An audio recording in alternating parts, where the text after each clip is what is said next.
عن مطرف ابن عبداللہ ابن الشخیر قال بلغنی عن ابی ذر حدیث فکنت احب ان القاہ فلقیتہ فقلت له یا ابا ذر بلغنی عنک حدیث فکنت احب ان القاک فاسألک عنہ فقال قد لقیت فصل قال قلت بلغنی انک تقول سمعت رسول اللہ صلی اللہ علیہ وسلم یقول ثلاثۃ یحبہم اللہ و ثلاثۃ یبغضہم اللہ قال نعم فما خالنی اکذب علی خلیلی محمد صلی اللہ علیہ وسلم ثلاثا یقولها قال قلت من الثلاثہ الذین یحبہم اللہ عز وجل قال رجل غزا فی سبیل اللہ فلقی العدو مجاہدا محتسبا فقاتل حتی قتل وانتم تجدون فی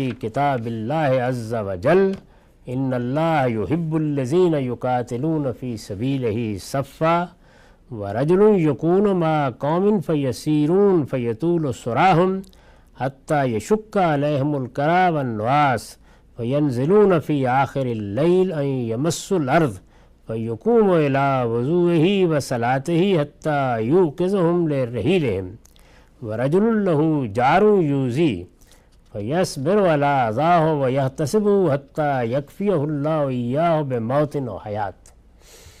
یہ روایت ایک لمبی روایت ہے، اس کا ایک حصہ بھی میں نے پڑھا ہے۔ اس کا ترجمہ ہے کہ مطرف بن عبداللہ کہتے ہیں کہ مجھے ابو ذر رضی اللہ عنہ کی روایت سے ایک حدیث پہنچی تھی، سو ان سے ملاقات کا اشتیاق رہتا تھا، چنانچہ میں ان سے ملا اور عرض کیا کہ آپ کی روایت سے میں نے ایک حدیث سنی تھی، تو اس وقت سے ملاقات کی خواہش تھی۔ رسالت مآب صلی اللہ علیہ وسلم کے بعد اگر کسی کو بھی یہ معلوم ہوتا تھا کہ آپ کی کوئی بات، آپ کا کوئی قول، آپ کے اسوہ حسنہ کا کوئی بیان کسی کے ہاں موجود ہے تو لوگ ایسے ہی اشتیاق سے جاتے تھے۔ میں چاہتا تھا کہ اس کے بارے میں آپ سے پوچھوں۔ انہوں نے کہا آپ کی ملاقات ہو گئی، اب پوچھئے۔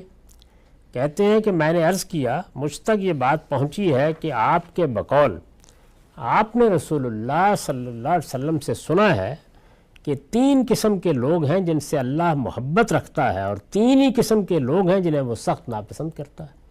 یعنی اس طرح کی کوئی بات ان کو پہنچی تھی، انہیں خیال ہوا کہ وہ خود ابو ذر رضی اللہ عنہ سے جا کر اس کو سنیں۔ انہوں نے کہا ہاں آپ یہ 3 قسم کے لوگ بتاتے تھے، یعنی میں نے رسالت مآب صلی اللہ علیہ وسلم سے یہ بات سن رکھی ہے، یہ جو 3 قسم کے لوگ جن سے اللہ محبت کرتا ہے، 3 قسم کے لوگ جن کو اللہ ناپسند کرتا ہے، اس کا ذکر رسول اللہ صلی اللہ علیہ وسلم کیا کرتے تھے۔ اور میں یہ سوچ بھی نہیں سکتا کہ اپنے دوست محمد صلی اللہ علیہ وسلم کی نسبت سے کوئی جھوٹی بات کروں۔ یعنی انہوں نے اطمینان دلایا کہ میں نے یہ بات یاد رکھی ہے اور میں اللہ کے پیغمبر کے معاملے میں اپنی طرف سے کوئی بات کہنے کی جسارت نہیں کر سکتا، اطمینان رکھو، یہ میں سنی ہوئی بات ہی تمہیں بتا رہا ہوں۔ میں نے عرض کیا وہ 3 قسم کے لوگ کون ہیں جن سے اللہ محبت کرتا ہے؟ یعنی اب انہوں نے پوچھنا شروع کیا کہ رسالت مآب صلی اللہ علیہ وسلم نے کن لوگوں کے بارے میں یہ ارشاد فرمایا تھا کہ اللہ ان سے محبت کرتا ہے؟ انہوں نے فرمایا، یعنی انہوں نے جواب دیا، ایک وہ شخص جو اللہ کی راہ میں لڑنے کے لیے نکلے، پھر سچے مجاہد کی طرح دشمن کے مقابلے میں آئے اور اس سے قتال کرے یہاں تک کہ قتل کر دیا جائے۔ تم اللہ کی کتاب میں دیکھتے ہو کہ فرمایا ہے اللہ تو انہی لوگوں کو پسند کرتا ہے جو اس کی راہ میں صف بستہ ہو کر اس طرح لڑتے ہیں گویا وہ سیسا پلائی ہوئی دیوار ہے۔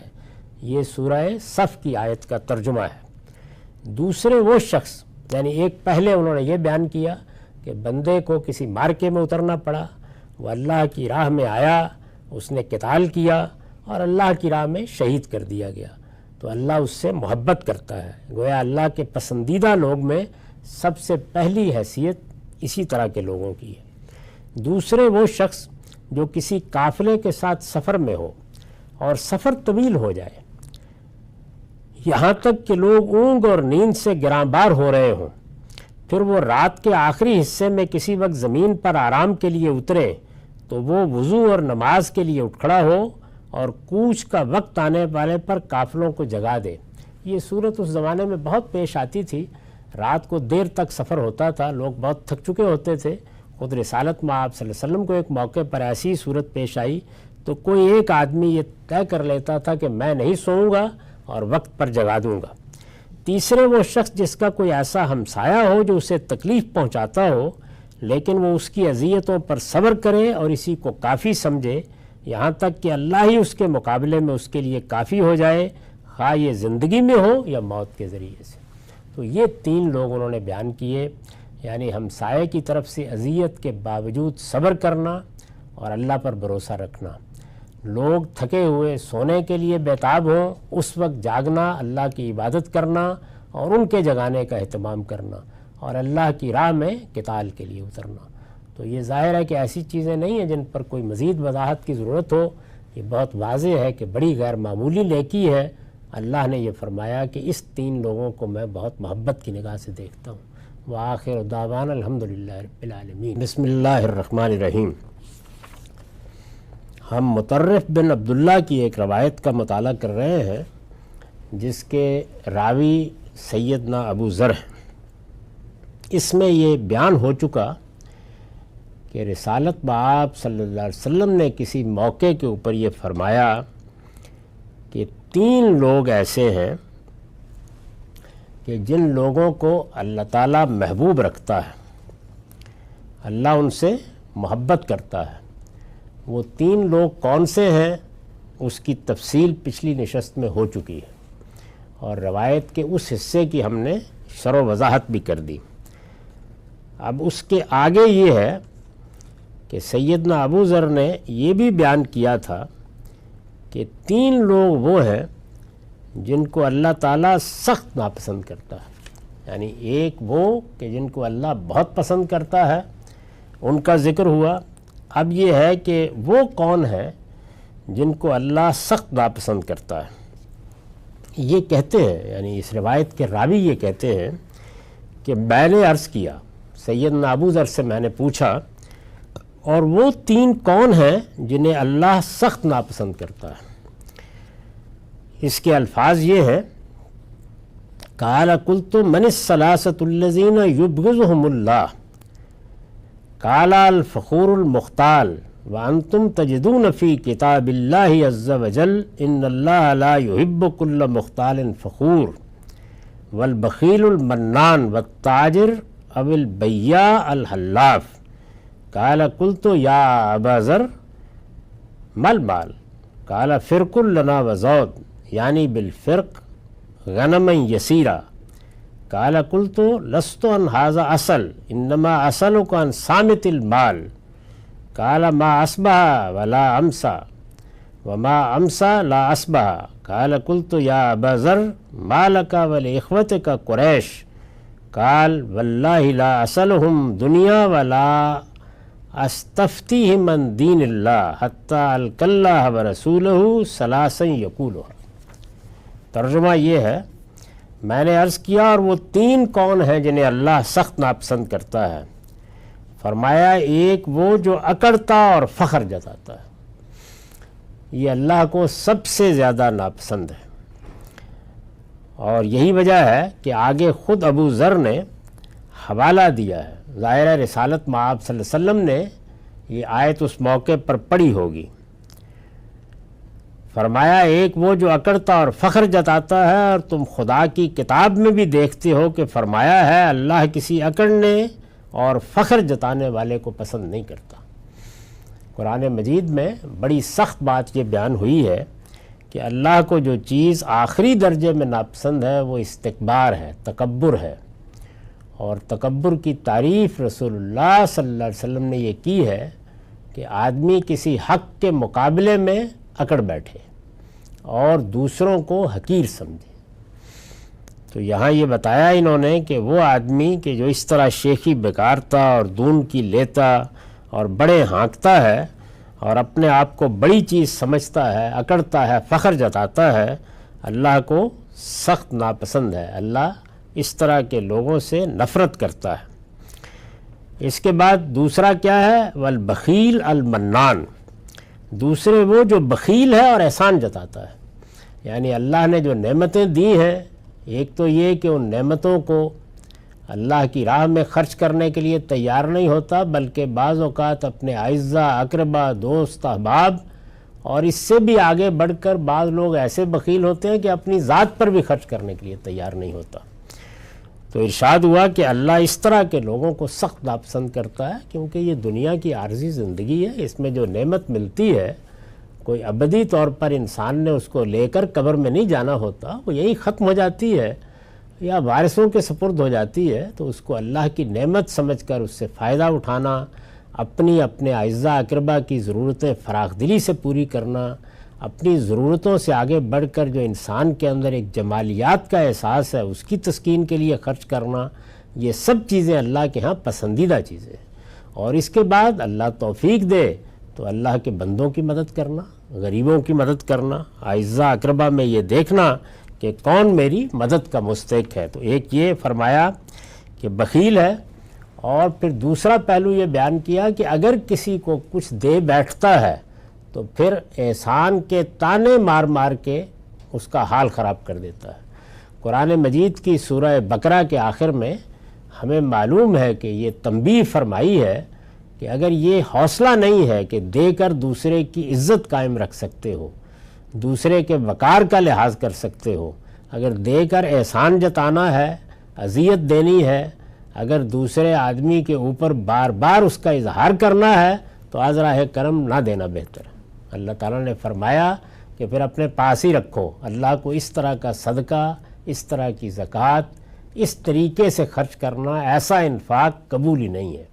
اور یہ بتا دیا کہ جب تک وہ فراخی نہ ہو، عالی ظرفی نہ ہو، اور آدمی یہ خیال کر کے دوسروں کے ساتھ معاملہ نہ کرے، خواہ وہ اپنے اعزہ سے کر رہا ہے، اقربا سے کر رہا ہے، دوستوں سے کر رہا ہے، کسی دینی مقصد کے ساتھ کر رہا ہے، ہر جگہ یہ سمجھے کہ میں نے یہ اپنا فرض پورا کیا ہے، اور دوسرے سے کسی رد عمل کی یا کسی جواب یا کسی صلے کی توقع نہ کرے، اس لیے کہ اللہ تعالیٰ کے لیے جب ایک معاملہ کیا ہے تو پھر صلہ بھی اللہ ہی سے مانگنا چاہیے۔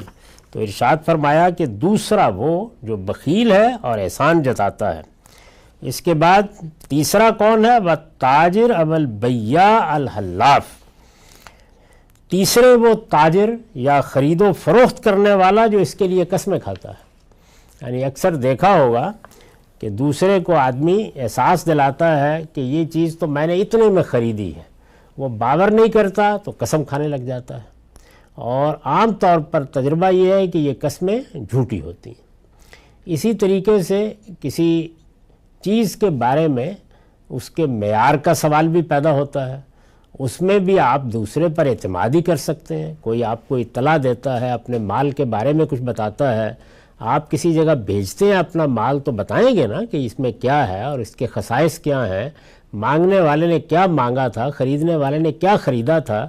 تو اگر اس میں جھوٹ بولا جائے اور قسمیں کھا کھا کے جھوٹ بولا جائے تو فرمایا کہ تیسرے وہ تاجر ہے کہ جس کو اللہ نے یہ تجارت میں اللہ نے بڑی رحمت رکھی ہے۔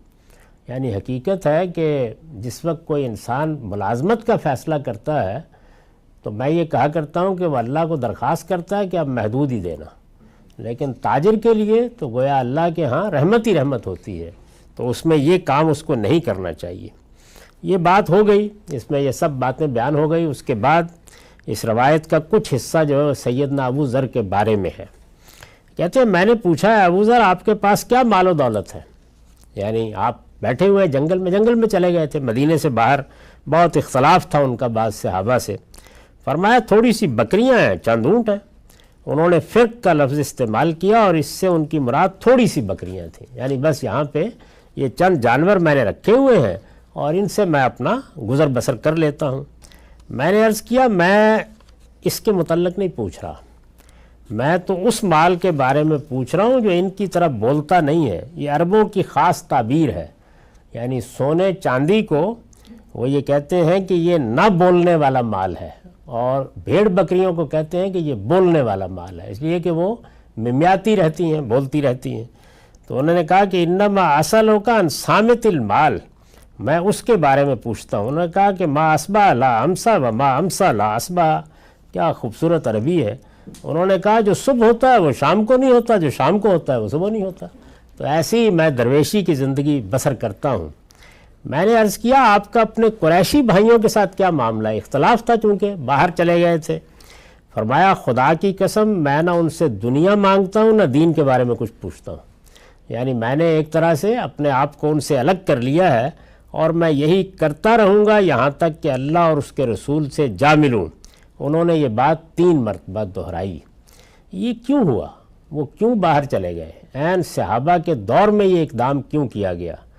خود ان کا اپنا معاملہ کیا تھا؟ ان کی تعبیر کیا ہے؟ اختلاف کرنے والوں کی تعبیر کیا ہے؟ اس پر اگلی نشست میں گفتگو کریں گے۔ وآخر دعوانا الحمدللہ رب العالمین۔ بسم اللہ الرحمن الرحیم۔ ہم سیدنا ابو ذر کی ایک روایت کا مطالعہ کر رہے ہیں۔ اس روایت میں 3 باتیں بیان ہوئیں، یعنی ایک یہ کہ رسالت مآب صلی اللہ علیہ وسلم نے کسی موقع پر یہ فرمایا کہ 3 لوگ ایسے ہیں جن کو اللہ بہت پسند کرتا ہے، جن سے اللہ محبت رکھتا ہے۔ سیدنا ابو ذر نے بیان کیا کہ وہ 3 لوگ کون سے ہیں، تو انہوں نے بتایا کہ ایک وہ شخص جو اللہ کی راہ میں لڑنے کے لیے نکلے، پھر سچے مجاہد کی طرح دشمن کے مقابلے میں آئے اور اس سے قتال کرے یہاں تک کہ قتل کر دیا جائے، یعنی اللہ کی راہ میں شہید ہو جائے۔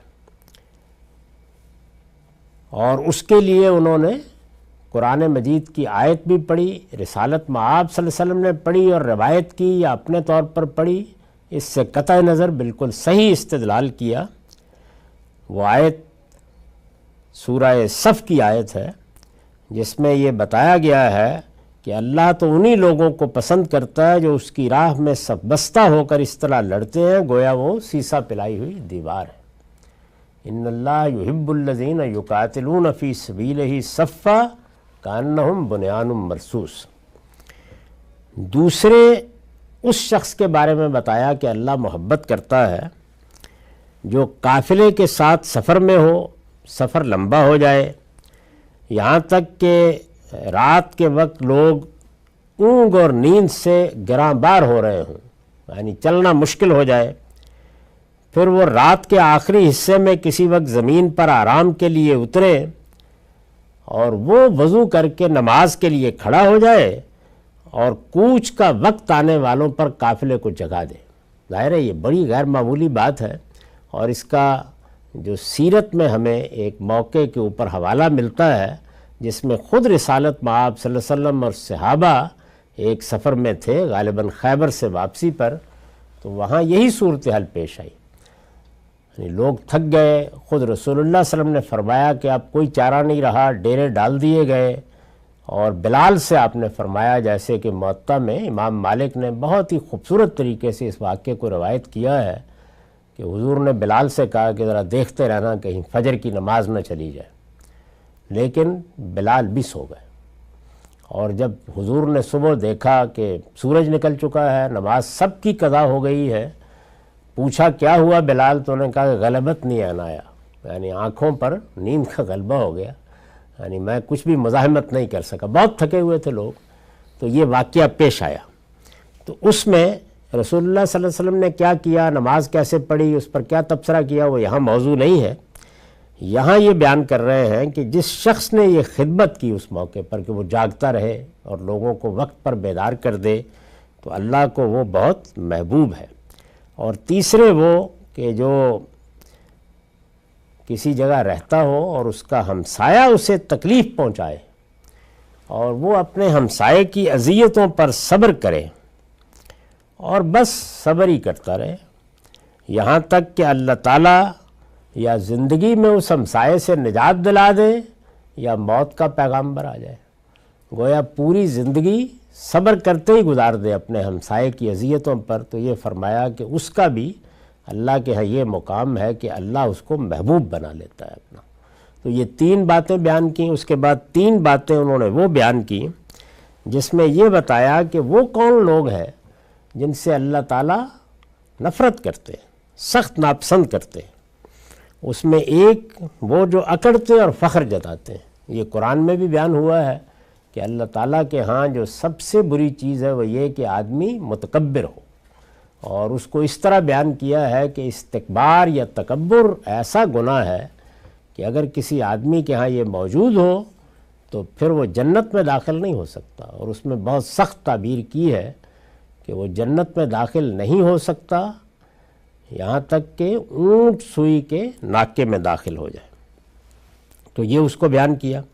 دوسرے وہ جو بخیل ہے اور احسان جتاتا ہے، اور تیسرے وہ تاجر یا خرید و فروخت کرنے والا جو اس کے لیے قسمیں کھاتا ہے۔ یہ میں نے خلاصہ کر دیا، یہ سب باتیں پچھلی نشست میں بیان ہو چکی ہیں۔ آج جو چیز آگے بیان کرنی ہے وہ یہ ہے کہ سیدنا ابو ذر کے بارے میں آگے ایک گفتگو نقل ہوئی ہے جس میں در حقیقت ان کی زندگی اور ان کے احوال پر تبصرہ ہے۔ وہ نکل گئے تھے باہر، جب مدینے میں تھے تو بار بار لوگوں کو فقر کی تلقین کرتے تھے، ان کو صحابہ کرام کے کوئی تجارت کرنے، کوئی دنیا کمانے یا اچھے ماحول میں رہنے یا اچھا گھر بنانے، اس طرح کی چیزوں پر سخت اعتراضات تھے۔ ایک صوفیانہ مزاج تھا جس کا ان کے اوپر بہت غلبہ ہو گیا تھا۔ تو سیدنا عثمان کے بارے میں بتایا جاتا ہے کہ انہوں نے پھر ان کو باہر کہا کہ آپ جا کے وہاں رہیں، یعنی جس فقیری کی آپ بات کرتے ہیں وہی زندگی اختیار کر لیں۔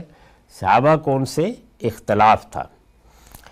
اس میں جو چیزیں اہم ہیں وہ میں نے نوٹس کی صورت میں بیان کی ہیں۔ پہلی بات تو یہ تھی کہ یہ تین ہی بیان کیے گئے ہیں، تو کیا اللہ کسی اور سے محبت نہیں کرتا؟ تو میں نے لکھا ہے کہ اس کے معنی یہ نہیں ہے کہ اللہ جن سے محبت کرتا ہے اور جنہیں سخت ناپسند کرتا ہے وہ انہی تین قسموں میں محصور ہیں۔ اس طرح کا اسلوب بالعموم اس لیے اختیار کیا جاتا ہے کہ خیر و شر کے بعض اعمال کو خاص طور پر نمایاں کر کے ان کی نسبت سے لوگوں کو متنبع کیا جائے۔ یعنی اللہ تعالیٰ کسی وقت توجہ دلاتے ہیں یا اللہ کے پیغمبر توجہ دلاتے ہیں تو اس کا مطلب یہ نہیں ہوتا کہ بس یہی، یعنی یہ ہے، اسی پر کچھ اور چیزوں کو بھی قیاس کرو۔ اسی طرح یہ جو کہا ہے کہ جھوٹی قسمیں کھائی جاتی ہیں، تو چونکہ دھوکہ دہی کے لیے کھائی جاتی ہیں اور خاص طور پر مال بیچنے کے لیے، تو یہ بڑا گناہ بن جاتا ہے۔ انہوں نے ابو ذر رضی اللہ عنہ سے یہ پوچھا کہ آپ کے پاس کوئی مال دولت کیا ہے یہاں؟ تو یہ اس لیے پوچھا کہ میں نے بتایا کہ یہی صورت تھی، وہ نکلے تھے اور اسی وجہ سے باہر رہتے تھے، تو انہوں نے سوال کیا۔ اور پھر یہ کہ سونے چاندی کے بارے میں پوچھا تو انہوں نے کہا کہ بس یہی ہے کہ صبح آیا شام چلے گیا۔ یہ جو انہوں نے اختیار کیا طریقہ، اس پر میں نے لکھا ہے کہ مال و دولت کے بارے میں سیدنا ابو ذر نے یہی صوفیانہ طریقہ اختیار کر لیا تھا۔ ہمارے ہاں بعد میں صوفیہ نے بھی اس کو بہت گلیمرائز کیا ہے۔ سورہ بنی اسرائیل کی آیت 29 اور سورہ اعراف کی آیات 32-33 سے واضح ہے کہ اہل ایمان کے لیے اللہ تعالیٰ نے جو طریقہ پسند فرمایا وہ یہ نہیں۔ یعنی سیدنا ابو ذر کا مقام، ان کی حیثیت اپنی جگہ، ان کی تعبیر بھی اپنی جگہ، اور کوئی جب اللہ کی خوشنودی کے لیے کوئی تعبیر کرتا ہے اور جانب حق میں تجاوز ہو جاتا ہے تو اللہ تعالیٰ اس کو بھی محبوب رکھتے ہیں۔ رہبانیت پر جو تبصرہ کیا اللہ تعالیٰ نے اس کو آپ سورہ حدید میں دیکھ لیں، لیکن یہ جن مقامات کو میں نے بیان کیا ہے، یعنی سورہ بنی اسرائیل کی آیت 29 اور اعراف کی 32-33 آیات، ان میں بہت وضاحت کے ساتھ یہ بتا دیا گیا ہے کہ ضروریات پوری کرنا، کمانا، خیر کو طلب کرنا، اللہ کا فضل تلاش کرنا، اور پھر اس کے بعد جو زینت کی چیزیں ہیں ان کو اختیار کرنا، ان میں سے کوئی چیز ممنوع نہیں ہے، اور ایک متوازن زندگی ہونی چاہیے کہ جس میں آپ کو جو اللہ نے نعمتیں دی ہیں وہ آپ کے وجود پر نظر آئیں۔ البتہ فضول خرچی، اسراف اور تبذیر سے آدمی کو اجتناب کرنا چاہیے۔ تو یہ قاعدہ ہے، ضابطہ ہے۔ ان کی تعبیر اس سے مختلف تھی اور صوفیانہ تعبیر تھی، صحابہ نے اس کو قبول نہیں کیا، چنانچہ صحابہ کرام نے اس کی تائید نہیں کی۔ اس صورتحال کو پوری طرح سمجھنے کے لیے اگر کبھی موقع ہو تو سورہ بنی اسرائیل اور سورہ اعراف کی ان آیات کی تفسیر البیان میں دیکھ لیں، اس سے واضح ہو جائے گا کہ اللہ تعالیٰ نے کیا قاعدہ بیان کیا ہے، اللہ تعالیٰ مومنین کے لیے کیا زندگی پسند کرتے ہیں اور وہ کیا چاہتے ہیں۔ تو اس میں اس طرح کی کسی انتہا پسندی کے لیے کوئی گنجائش نہیں ہے، یعنی یہ اللہ تعالیٰ کے بتائے ہوئے طریقے کے مطابق نہیں ہے۔ تاہم چونکہ اللہ کی خوشنودی کے لیے پیغمبر صلی اللہ علیہ وسلم کی زندگی کے کچھ احوال کو ایک زمانے میں دیکھ کر انہوں نے یہ رائے قائم کر لی، اور پھر اس کے بعد نہ صرف یہ کہ خود اس کو اختیار کیا بلکہ دوسروں کو بھی تلقین کی، تو صحابہ کرام نے ان کی یہ بات قبول نہیں کی اور بالکل درست قبول نہیں کی۔ وآخر دعوانا الحمدللہ رب العالمین۔